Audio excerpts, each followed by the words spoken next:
The EP Podcast. Heard everywhere podcasts can be found, and always at the EPPodcast.com.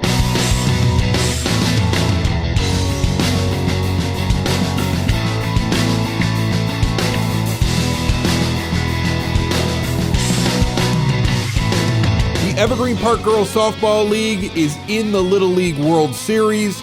They represent an entire region of this country. They are playing international teams and walked it off the other night.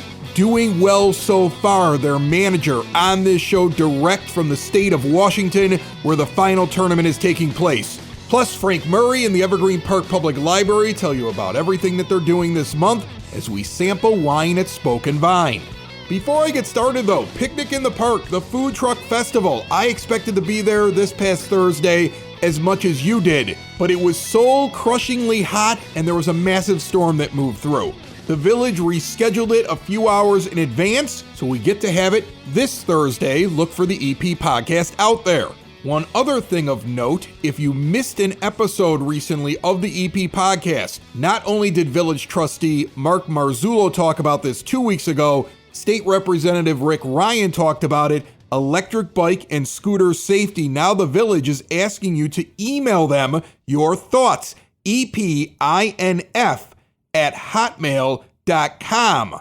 I'd like to hear them too. You can always reach out to us at the eppodcast.com. This episode and every episode brought to you by the First National Bank of Evergreen Park. $300 bonus with qualifying activities when you open up a checking account. No overdraft charges, free ATMs wherever you go, whatever the fee is, they put the fee back in that makes it free. They got business banking solutions, junior savers account, and a great staff over there. Stop in and see them on the corner of 95th and Pulaski in that iconic building, the First National Bank of Evergreen Park, member FDIC. All right, we got a special treat to kick off this episode of the EP podcast, a direct from Kirkland, Washington, where they are in the middle of a Little League World Series. We have the EPGSL manager, Adam Goyke. Adam, how are you? I'm doing great, Chris. Thanks for having me on. Listen, I think this is exciting. I already saw on social media you guys walked off against the Italians. You won a region. It's Central U.S., correct? After you won state, you win. Correct. You win the region, and now you're playing some international teams and maybe some other teams from different regions of the U.S. You play Italy. You walk off. That's incredible to me. Yeah, no, it's been a wild ride. So we won state. I don't know, probably 2 weekends ago, and then we advanced to the regional. Played teams from Ohio, Michigan, Kentucky. All those guys are there. And we won that region, which it's the first time Illinois has won that region since 1999. It's only the second time ever that Illinois has won that region. So pretty exciting. And then, we advanced to the Little League World Series in Kirkland. And there's 5 regions from the U.S. here. There's 4 international regions. And then there's the host team here in Kirkland has a team here as well in the tournament. All right. And what's the age range right now for these kids? Yeah, so this is the junior division. So it's basically 13 and 14-year-olds. Obviously, some of them have turned 15 since all this started. But we're talking mainly 14 and 15-year-olds at this point. That's pretty competitive, though. I mean, look, I never took a team to the level you've taken this team, but I coached for a little while in EPGSL when my daughter was younger, and I had the girls are right below that age group, and I thought I couldn't hang in there if I tried to go up against some of these pitchers. They bring heat. They're very crisp. I've always said that it feels like the ladies are always so fundamentally strong. You get very crisp ball games, and they're good. And it's a very fast-paced, high-energy game even at that age, right? It is. I love it. I mean, I played baseball, and as soon as my daughter Molly started playing softball, I mean, I fell in love with the game. It's just a different speed. Everything is quick, and it's shorter game, and there's a lot of strategy involved. It's a great game, and you're right. I mean, these girls at this age, I mean, there are just some very, very good players, and I mean, we're on this stage now, and you just see it's like I certainly wouldn't want to get in the box against any of these girls. I mean, they're throwing smoke, and I mean, it's incredible to watch. So it's very impressive. They've, our girls have been awesome, and they work hard, and they've, they're here. So we're excited. So take me through this now. After you get to this stage and you get to the final Little League World Series for this age group, and you got a group of teams here. Is this round robin, and then there's a playoff at the end? Where are we at right now? Yeah. So the way the format, there's 10 teams. Okay. So there's 2 pools of 5. So we play every team in our pool once. So we have 4 pool play games. We played Italy yesterday. We won a 16-15 game. We had a walk-off in the last inning, which, I mean, it was, girls were nervous. We're usually a very defensive team, and the Italy team just, they hit the heck out of the ball. They were very impressive, and we just had to battle with them, So, and then today I'm fresh back from our game today. We beat this team from Southeast, which is from South Carolina. We beat them 16-2. So not as exciting as yesterday's result, but obviously we like the way it turned out. That's an easier game for you, Coach. Yeah, for sure. Yeah, we weren't sweating that one out as much. So right now we are 2-0 in our pool. We're the only non-beaten team in our pool right now. And we play tomorrow at 3:30 Chicago time against the District 9 team, the host team. And then we have the team from Puerto Rico on Wednesday morning. I believe that game is at maybe noon Chicago time. And then after that, I think only 2 teams don't make the bracket, but they do seeding, for the bracket on Thursday. So Thursday there's bracket games, Friday bracket games, and then Saturday's a championship. Wow. So by next week, we're going to know how it goes here, and you're at least off to a pretty good start. What do you tell these girls? Because, you're proud of them. They made it to this point, right? You get to this thing and you go, wow, we're only the second team from Illinois to even win a regional. We should be happy to be there. You win that first game. Now they've won 16-2 in the second game. You've got a lot more games to go. But, you want them to have a good time. You don't want them to get too excited, but you must at least feel like we got a chance here, right? It's funny because, this team, this group of girls have been together for a while. So when they were 11, we lost the 12U state championship. When we were 12, we lost the 12U state championship, both by 1 run. And when they were 13 in the state championship, they lost by 1 in that game too. So our big thing was the state championship this year, just getting over that hurdle. And then once we did, it was kind of a sigh of relief. Finally, Evergreen's never won the 14U state championship.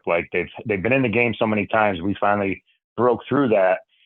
So going into regionals, we were kind of like, hey, we're playing with house money right now. So it was kind of let's just relax. We're happy to be here. And kind of the same thing happened where, we played really well. And next thing you know, we're a game away from winning the region. And they played great in the regional championship, and they won that too. So, now obviously we feel the same way. Let's go have fun. And the girls are having a blast. They really do it up here. We've been here since Thursday. They flew us out here, and we played our first game on Sunday. So from Thursday to Thursday, Friday, Saturday, it's all about the girls having fun, interacting with other teams. And they did a celebrity game. They did a challengers game. It was incredible. It's so much fun. And then obviously going into our game Sunday, it's okay, back to work. We're here for a reason. And but they've kind of responded. And like you said, we're 2-0. We're sitting pretty right now, but obviously a lot more games to play. So I think everyone's just trying to enjoy the experience and have a good time. So. If we play well, we play well, and we'll just keep riding as long as we can here. If you go to any ball field in Evergreen Park, you can go where the boys play over at Duffy. You can go where EPGSL is over at Yukich. There's an awful lot of plaques from winning state championships. Why do you think Evergreen seems to produce so many teams that over the years have been able to put themselves in this position? Because heck, where I grew up, I don't think anybody ever thought they could even get to that level, let alone make it out to Washington for a tournament like this. Yeah, I tell you, Evergreen has a great softball league. There's a lot of people in there that care a lot about it. And a lot of people that, their daughters may have aged out, but they still contribute to put their time in. A lot of people mentioned Brendan McGinley back in the day, kind of got the thing going. Ken Fryer's name has come up a million times. I think he got us registered within Little League, which obviously gets us here today.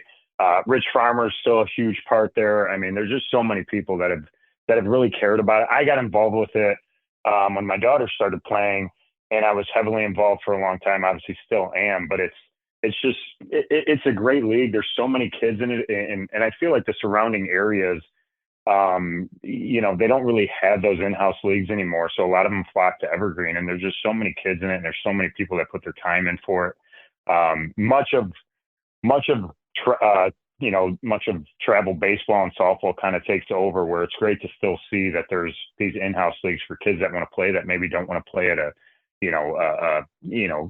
80 game schedule, traveling every weekend or anything like that. So it's great to see the league thriving, and there's just so many volunteers that put their time in to help out.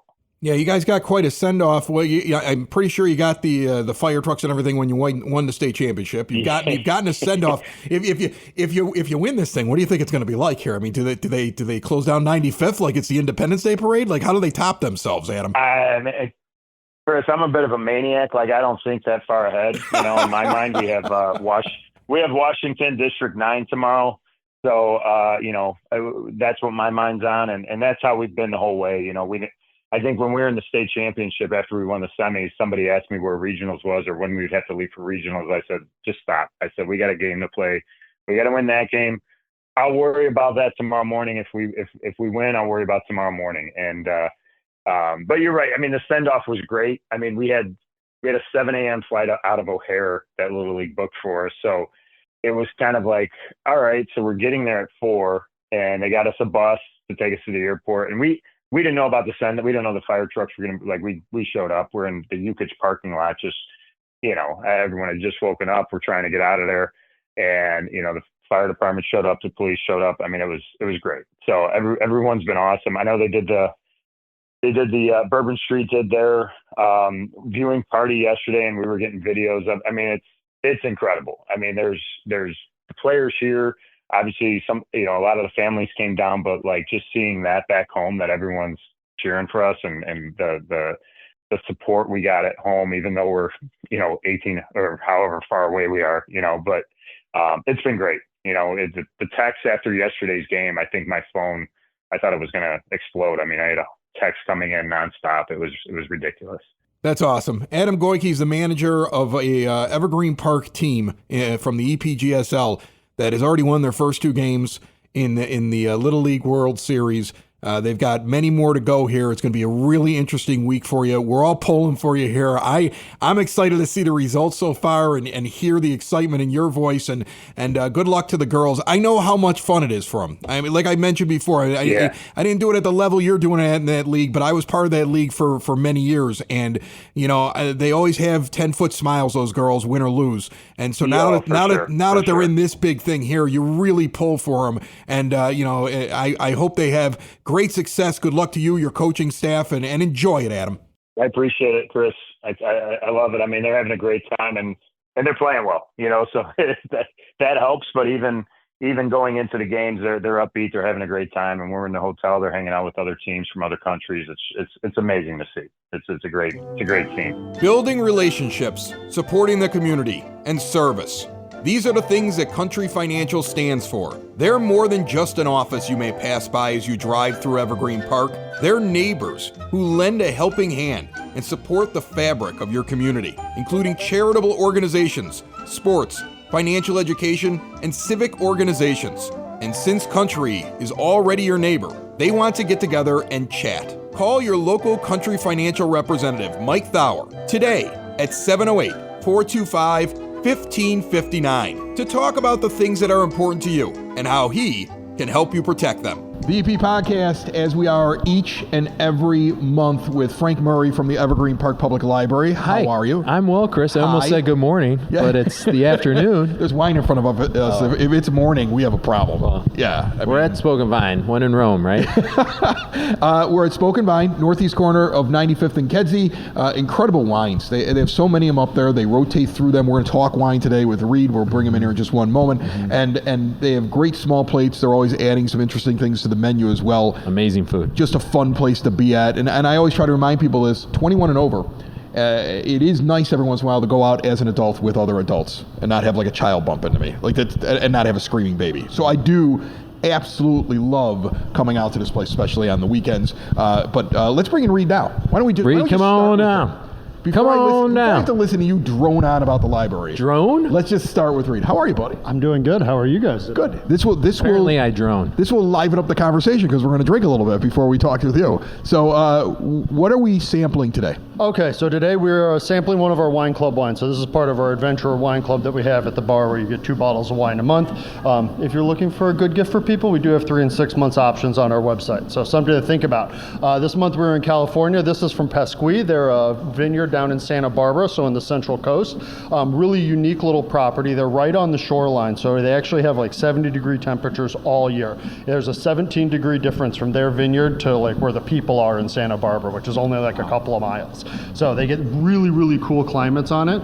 It's a Syrah, which I know that you like, so because you like your Australian Syrahs with the Z. It's the same grape, it's just marketing. Oh, so not to be confused with Sarah. Listen, but this is Sarah's trouble. This is Watch out interesting. for Sarah. This is interesting because I was trying to figure this out. He's like, "You like these?" And I'm like, "I like these."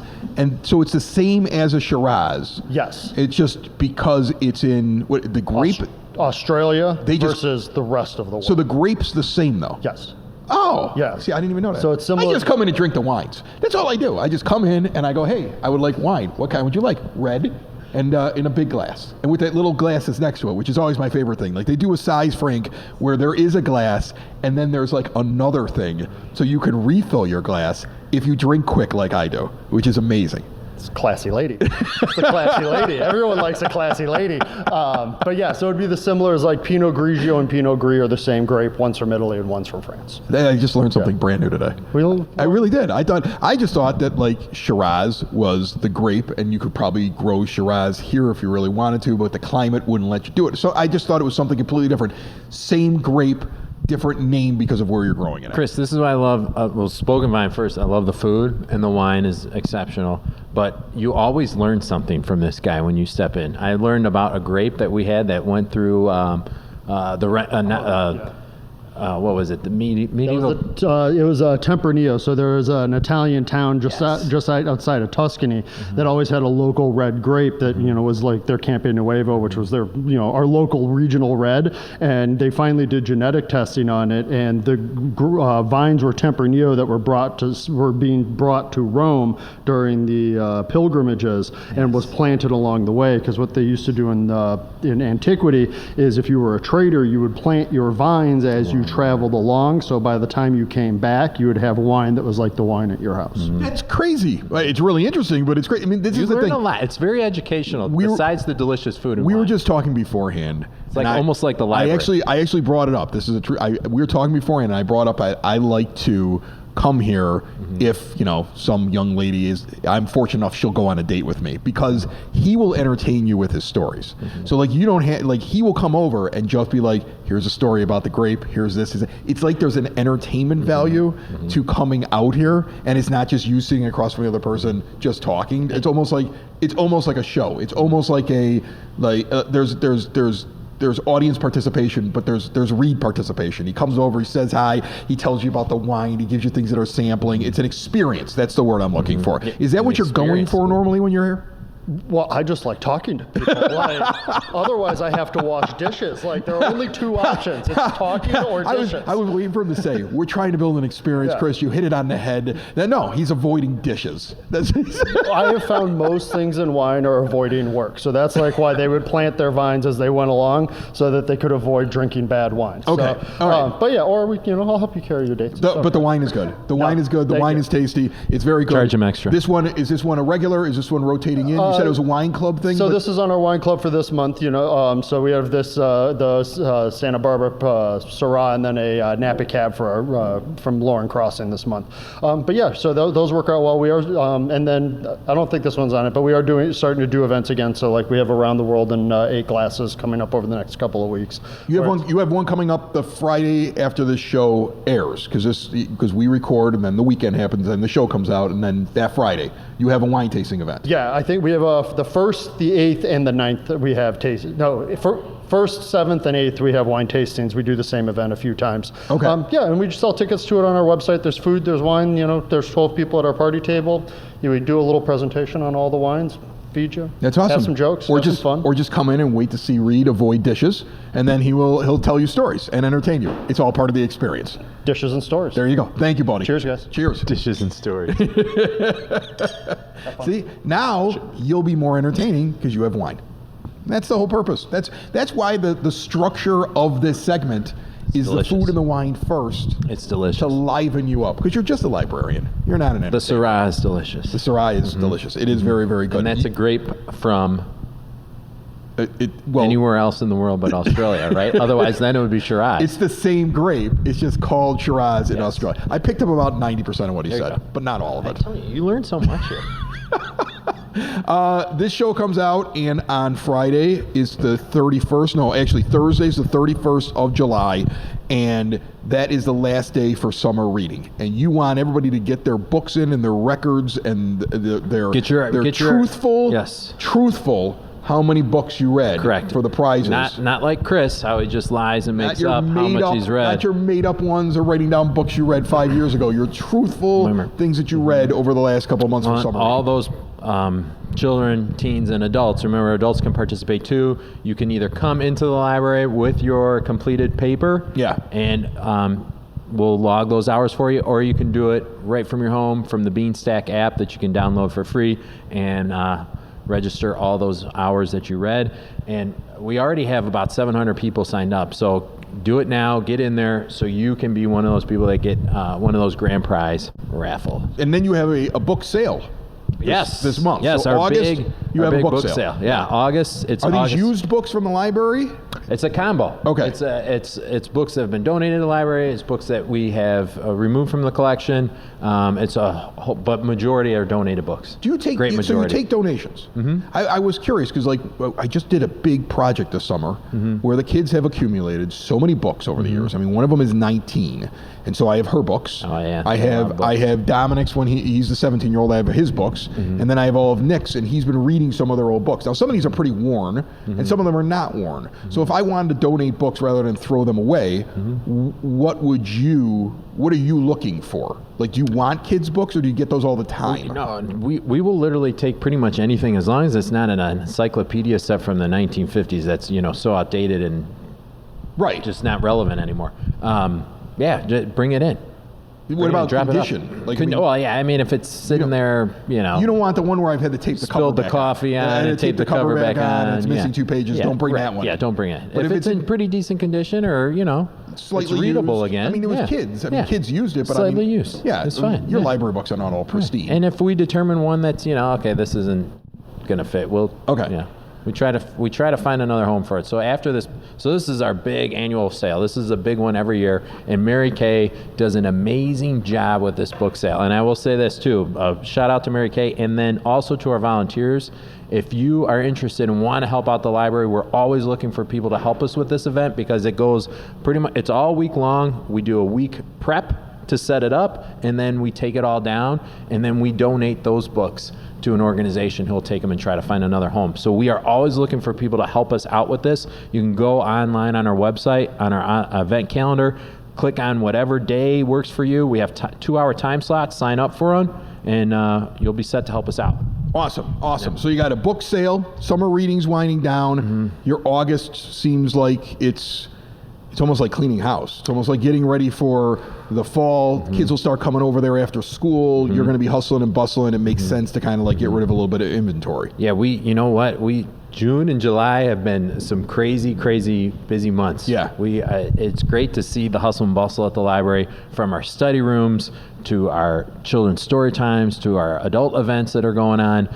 It's been nonstop. Very cool. And we are on pace to have over 100,000 people come through the library doors this year. So give me the fire. Give me the exciting things. Give me the things that are going to light people's hair on fire. Light them on fire? Yeah. What's going to blow my hair back? And you're really making me go through this, huh? I just want to know. I want people to go to the library, Frank. Well, I want them to, like, when they're finished with this show, get up, throw all the kids in the car, rev the engine, squeal the tires, and get over to the Evergreen Park Public that's every Library. day. So what's going to make them do that? One of the things that we're partnering on with the village is our village school supply drive. That is going through August 15th. You have to donate any of those supplies that will help students with their academic success. It's going to be distributed to our local students here, and you can drop off at Evergreen Park Library, Evergreen Park Village Hall, and the Evergreen Park Youth Department. And we're going to be focused on outdoor activities, specifically stories in the park. They're going to be Fridays, every Friday in August at 10:30 a.m. And the first Friday is Friday, August 1st. And we're going to be at Duffy Park. And then Friday, August 8th, we're going to be at Circle Park. Then August 15th, which is Schweier Park, which is also known as Cowboy Park. At least that's what I called it growing up. And Bayjack Park and 90th and Troy. And then the Grand Trunk Park, a.k.a. Candy Cane Park. Okay. That's how I knew Candy Cane. I didn't You know these Grand alternate Trunk names Park. more than I know these I don't names. even So, know if that's... Okay, yeah. But Candy Cane Park is right by the high school. It's 99th place and the railroad tracks, pretty much. But Stories in the Park, that's going to be Fridays, August 1st through the 29th at 10:30 a.m. Are you going to do a train story at the Grand Trunk one? You know what? You might have to show up to find out. You know what's really funny is that you didn't think of that until I just said it. And now you're going to go back and be like, we better be doing a train story at that one. I have some pretty creative people. There might even be a candy cane story involved. I felt like the look on your face. You were like, oh crap! I hope we have. I hope we have a train. That look was more like, oh crap! I can't believe he thinks we're that like. Come on. This is the Evergreen Park Public Library you're talking about. Give me a break. You're the most ill-prepared you've ever been for this. Folks, we are amazing. Normally Frank has a list, and he's got all of his notes and stuff like that. You know what his preparation was today? To bring the book that you got in your mailbox, or half of you got in your mailbox. Your neighbor got the other one, maybe. Or five. Yeah. Depending on how the post office delivered my favorite thing in the world. I either get 5 of these or none of these. Or none. Yeah, that's good. Yes, it's great. So we have some fun adult events coming up in August too. Okay. Adults need to enjoy the remaining of their summer as well. We have a puzzle race coming up on Saturday, August 16th at 11 a.m. You can register your team of up to 5, and you get to race. It's a 500-piece puzzle. Quickest team wins. Get ready to go. Puzzles will be provided. Spectators can gather and watch. The last time we did this, we literally had a group of people watching. That came to watch the puzzle race? To watch the puzzle race, yes. Yes, they were standing around watching it. You know what my dad does? My mom's really into puzzles. You know what he does? She'll sit down, she'll have a whole thing. She's got like a puzzle board. She put it in there so she can store the puzzle. Does he take a piece? Right? He takes a piece. He takes a piece. He takes a piece. And then you know what he does? He waits till she's close to the end. And then he comes out with the piece and he palms it. And then he reaches down while she's looking at things and he goes, oh, I got one. And he puts it in so he can say she didn't do the whole thing out of their own. He helped her. He helped her. He's a horrible person. It's funny to me, but it's probably terrible. If you think about it, that's a terrible thing to do. You know what? I'm sure she expects it now, right? For a while, I don't think she realized he was taking the pieces. Now I think she knows. She might take one now. And then we have several arts and crafts related programs. We have our wonderful 3D printing classes going on. And on Tuesday, August 19th at 6 p.m., we're going to be doing a pet ID tag. You can create your own pet ID tag and get that printed off. We are going to be on August 11th, on Monday. That's Monday, August 11th at 6:30 p.m. We are hosting a gnome making one. We're doing a teacup gnome. And another EP resident is going to come and share their expertise with us. The wonderful Colleen Klimzak is going to be at the library on Thursday, August 14th at 6 p.m. She's going to teach us how to clear the clutter, Chris. She comes on the show a couple times a year and talks about cleaning up clutter. She's going to make sure how we can recognize and eliminate all that's sitting there, and I will be in attendance for that one because I walk into my house and I just see clutter. Yeah. And she's a professional organizer. Yeah, I don't know if you've learned that from listening to the show. I don't even think you listen to the show. I do every once in a while. I don't think you do. Okay. Not when I'm on it. Yeah, but she comes on the show and she talks about that. She's actually got her own podcast on the network that I do. Oh, and she records it in my studio. It's called Your Organized Life. It's like 10 to 12 minutes a week. And she will just tackle one thing. And I swear I have changed so many things about how I do things based upon her. I pack differently. I run the house differently. I mean, it's just me and the 3 kids, and I'm just like, I am more organized just from listening to what she does every week, and then like thinking to myself, that's a good idea. I should That do is really good. Yeah. And it's 10, 12-minute segment. Yeah, that's it. 10 or 12 minutes. That's the best way to deliver material. Every week. Not as long as this show, which is 30 minutes. I'm not surprised. Or Because when Colleen I'm, is or very... when I'm talking with you, which feels like an eternity. But I mean, man. like, it's not as long as that. Well, you got your bottle of wine. It makes it go a lot easier. better, man. It makes it easier. Makes it go a lot better. Trust me. And if you have other questions, give us a call or visit our website, evergreenparklibrary.org. All right, we talked about book clubs. We talked about wine clubs. I'm drinking a Syrah, which Very is like a delicious Shiraz, Syrah. which is like a Shiraz, But it wasn't... but it's a Syrah. But it's the same grape, and I learned something there. You Right. can learn something at the library. Not And made in cheers, Australia. and wonderful job. Thanks, Okay, Chris. next time, you know, I don't know, class up a little bit. Just I'll class it up. I'll bring my sheet back. you just bring the magazine and read out of it. It's terrible. It's the EP Podcast. All things Evergreen Park. It's the EP Podcast.